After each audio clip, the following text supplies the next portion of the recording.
She thought she was being clever. Thought a single text would soften the impact.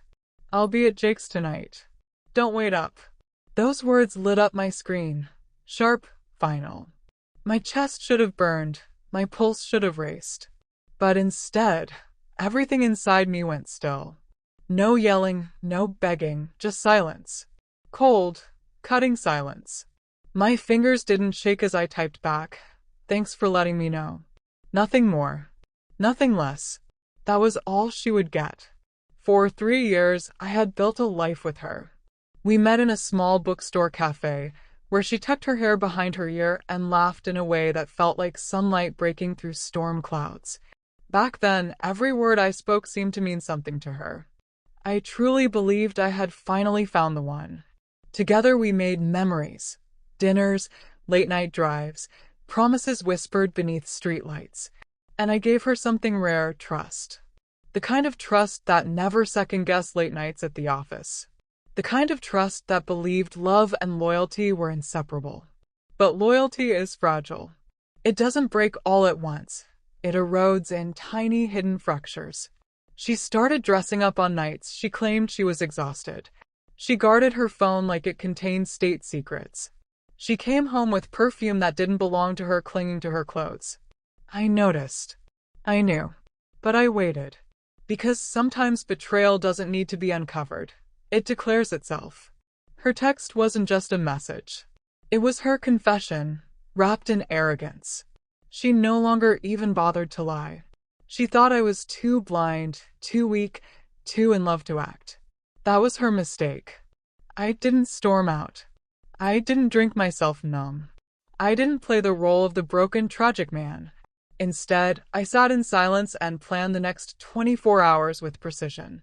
Revenge, I realized, wasn't about rage or destruction. It was about clarity.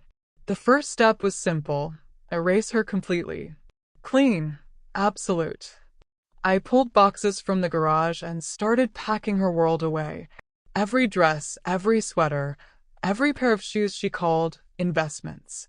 I folded them carefully, almost gently, the same way she once pretended to handle me. Drawer by drawer, closet by closet, her presence vanished.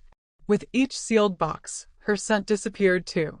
Step 2. Return her choices to her. At midnight, I drove through quiet streets until I reached Jake's house. Secrets rot in the dark, and tonight was no different. I stacked the boxes neatly at his door, rang the bell once, and walked away. No letter, no confrontation, just the silent weight of everything she had thrown away. Step 3. Wait. At 3:07 a.m., right on cue, my phone lit up with her name, like a ghost begging to be let back into the living. I let it ring twice before answering. Her voice was frantic, trembling. "Where are you? Why are my things at Jake's? What did you do?" I smiled into the dark. "I just gave back what belonged to him. You included." The silence that followed was deafening. Her breath stuttered, uneven. Then came the desperate scramble. "It's not what you think." "I can explain." They always try to explain, as though betrayal were a puzzle missing pieces. But I already had the full picture. I didn't need her version. "No need," I said, calm and steady. "You made your choice when you sent that text. I just made sure you got to live with it." Her voice broke into sobs, clinging to excuses, begging for another chance. But tears don't undo decisions. Apologies don't erase betrayal. I hung up. In the days that followed, she tried everything. Calls. Messages. Showing up at my door. I never answered. Jake didn't keep her long. Men like him never do. To him, she was just a thrill, a distraction stolen from another man. To me, she had been home. Or so I thought. But I knew something she didn't. How to walk away. And that's exactly what I did. Revenge isn't about making someone bleed. It's not about chaos or rage. Real revenge is clarity, standing firm, refusing to let them twist the story, and watching as they collapse under the weight of their own choices. She expected screaming, fighting, drama she could spin into sympathy. Instead, she got silence. Precision. Finality. The kind of ending that leaves no sequel.